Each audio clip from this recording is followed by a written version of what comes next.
नमस्कार मित्रों, शेखर एस्ट्रोलॉजी के इस एपिसोड में आपका स्वागत है। आज के इस वीडियो में हम चर्चा करेंगे दरिद्र योग के बारे में।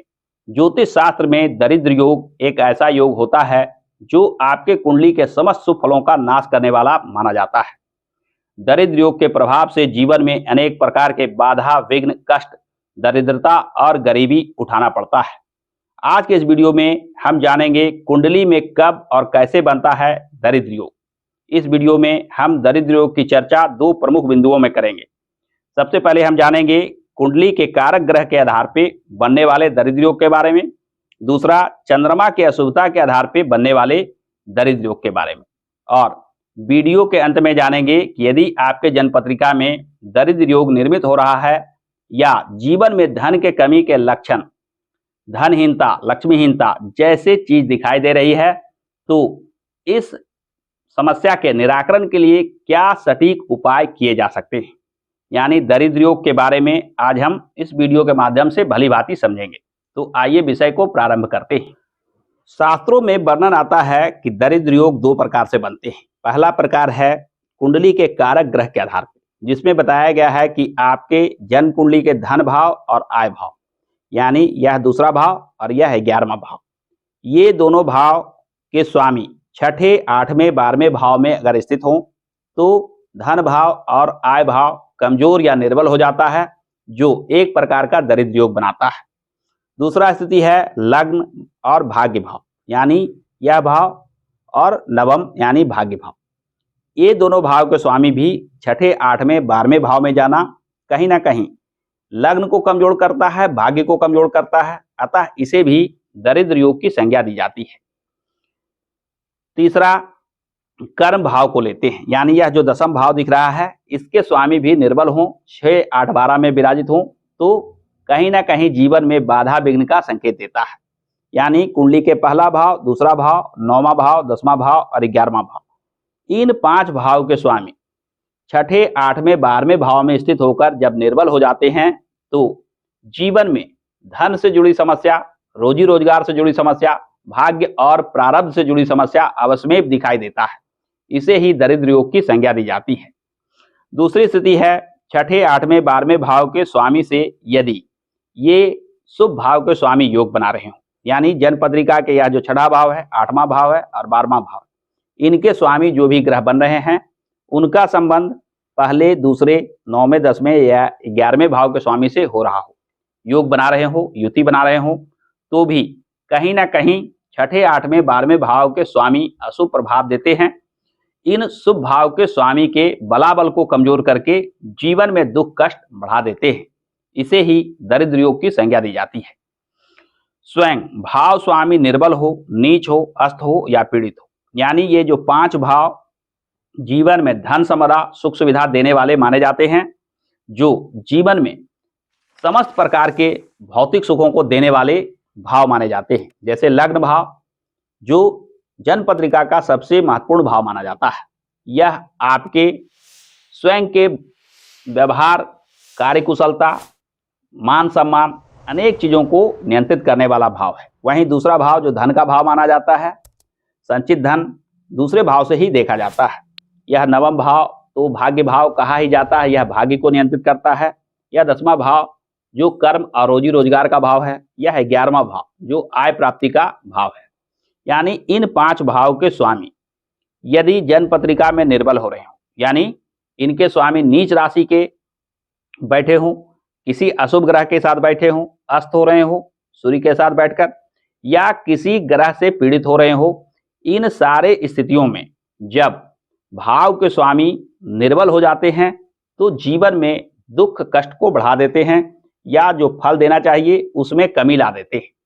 इसी शुभ फलों के कमी को जीवन में दरिद्र योग की संज्ञा दी जाती है, यानी जीवन में बाधा, विघ्न और कष्ट देने वाला योग माना जाता है। दूसरी स्थिति है चंद्रमा से बनने वाला दरिद्र योग। शास्त्रों में वर्णन आता है कि चंद्रमा भाग्य और प्रारब्ध के देवता होते हैं। जन्म पत्रिका में जब चंद्रमा पीड़ित हो रहे हो, कमजोर हो रहे हो, निर्बल हो रहे हो, तो ये भी एक प्रकार का दरिद्र योग माना जाता है। ज्योतिष शास्त्र के अनेक पुस्तकों में यह वर्णन आता है कि चंद्रमा के भिन्न भिन्न स्थितियों से जीवन में धनहीनता और गरीबी आ सकती है। इसे ही अनेक विद्वानों ने दरिद्र योग की संज्ञा दी है। आइए जानते हैं कि चंद्रमा से कैसे बनता है दरिद्र योग। चंद्रमा पाप ग्रह के साथ हो, पीड़ित या सूर्य की दृष्टि हो, यानी चंद्रमा राहु केतु शनि इत्यादि पाप ग्रहों के साथ विराजित हो, सूर्य से दृष्ट हो या सूर्य के साथ विराजित हो या पीड़ित किसी अन्य कारण से हो, इन सारे स्थितियों में चंद्रमा निर्बल हो जाते हैं और चंद्रमा बनाते हैं दरिद्र योग। दूसरी स्थिति है नीच राशि में चंद्रमा हो, यानी वृश्चिक राशि का चंद्रमा हो, छठे, आठवें, 12वें भाव में चंद्रमा विराजित हो। इन दोनों स्थितियों में चंद्रमा नकारात्मक प्रभाव देने लगते हैं, यानी चंद्रमा निर्बल हो जाते हैं। गुरु से छठे, 8वें, 12वें में या षडाष्टक संबंध हो, यानी गुरु जहां बैठे हो उससे छठे, 8वें, 12वें भाव में चंद्रमा चले गए हों तो इसे भी एक अशुभ योग माना जाता है।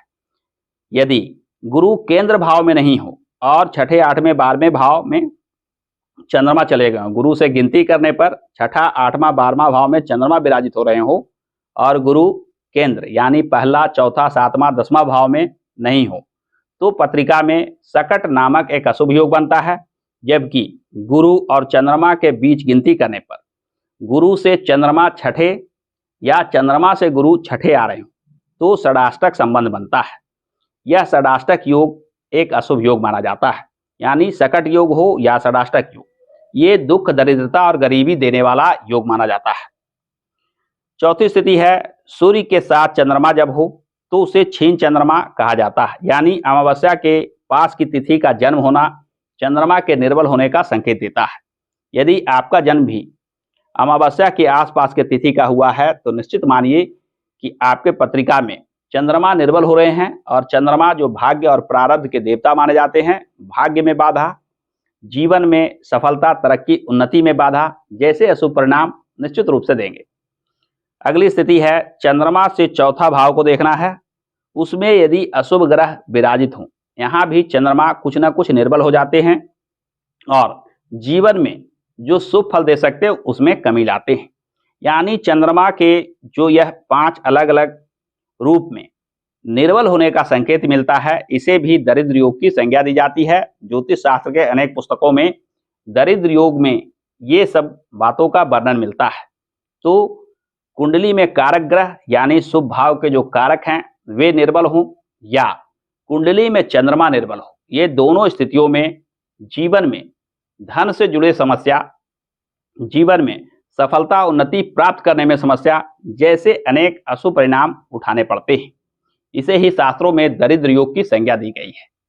मित्रों, यदि किसी भी व्यक्ति के जन्म पत्रिका में ये योग बन जाते हैं तो शास्त्रों में वर्णित जो प्रभाव है वो 100% मिले या ना मिले, फिर भी अगर यह योग बनता है तो निश्चित मानिए कि जीवन में बाधा, विघ्न और कष्ट, धन से जुड़ी समस्या अवश्य में देखना पड़ता है।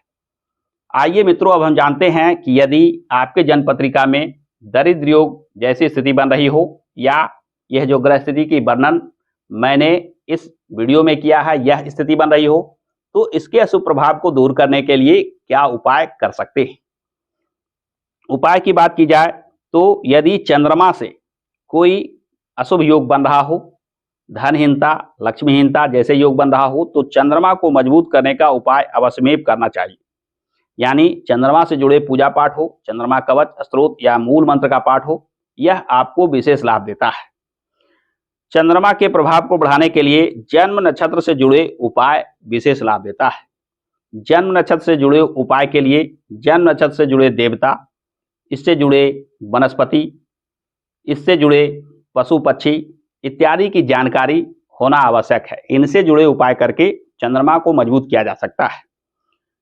27 नक्षत्र से जुड़े देवी देवता, पशु, वनस्पति इत्यादि विषय पे मैंने एक वीडियो बना रखा है जो मैंने 3 पार्ट में बनाया है, जिसमें मैंने यह वर्णन किया है कि ये जो 27 नक्षत्र होते हैं इनके कौन देवी देवता होते हैं, पशु पक्षी होते हैं इत्यादि विषय को मैंने उस वीडियो में विस्तार से बताया है। यदि आपने उस वीडियो को अभी तक नहीं देखा है तो आप चैनल पर जाकर उस वीडियो को अवश्य देखें, जिससे आप भली भांति जान पाएंगे कि नक्षत्रों से जुड़े उपाय करने के लिए नक्षत्र से जुड़े उपाय कैसे बनाए जाते हैं किस्मत बदलने वाले उपाय कैसे निकाले जाते हैं, इत्यादि सारी चीजों को जान पाएंगे। अगला जो उपाय है वह है कनक धारा स्त्रोत का पाठ करना। कनक धारा स्त्रोत अपने आप में एक अद्भुत स्त्रोत है। यह कैसी भी गरीबी हो उसको दूर करने की क्षमता रखता है। कनक धारा स्त्रोत के नियमित पाठ करने से जीवन में बनने वाले धनहीनता, दरिद्रता और लक्ष्मीहीनता जैसे अशुभ प्रभाव धीरे धीरे दूर हो जाता है। व्यक्ति जो कनक धारा स्त्रोत का नियमित पाठ करता है उस पे माता रानी लक्ष्मी का आशीर्वाद हमेशा हमेशा के लिए बना रहता है। अगला जो उपाय है शंकर भगवान से जुड़े पूजा पाठ का। इस अशुभ योग पर विशेष प्रभाव पड़ता है। शंकर भगवान ना केवल चंद्रमा के बलाबल को बढ़ा सकते हैं बल्कि अनेक अशुभ ग्रहों के प्रभाव को भी शांत कर सकते हैं। राहु हो, केतु हो, शनि हो, इन सारे ग्रहों को शांत करने के लिए शंकर भगवान से जुड़े पूजा पाठ विशेष लाभ देते हैं। तो यदि जीवन में धन से जुड़े किसी भी परेशानी से, किसी भी समस्या से आप परेशान हैं तो इन उपायों को अवश्य करें। फिर देखिएगा कि जीवन में जो समस्या आ रही है वह धीरे धीरे दूर होने लग जाएगी। तो मित्रों, इस वीडियो में हमने समझा कि जन्म कुंडली के समस्त सुफलों को नाश करने वाला दरिद्र योग कैसे बनता है और कुंडली में कारक ग्रह के आधार पे और चंद्रमा के आधार पे क्या भिन्न भिन्न रूप में दरिद्र योग कुंडली में विराजित हो सकता है और इसके अशुभ प्रभाव को दूर करने के क्या क्या कारगर उपाय हैं, इसकी भी चर्चा आपने सुनी। तो आज के वीडियो में बस इतना ही। यदि आज का यह वीडियो आपको पसंद आया हो तो वीडियो को लाइक और शेयर करना ना भूलें। और हाँ, यदि आप चैनल पर नए हैं तो चैनल को सब्सक्राइब करके बेल आइकन को दबाना ना भूलें, क्योंकि मैं इस चैनल पे इस प्रकार के ही ज्ञानप्रद वीडियो लेकर आता रहता हूं। हमारे साथ अंत तक बने रहने के लिए आपका बहुत बहुत धन्यवाद।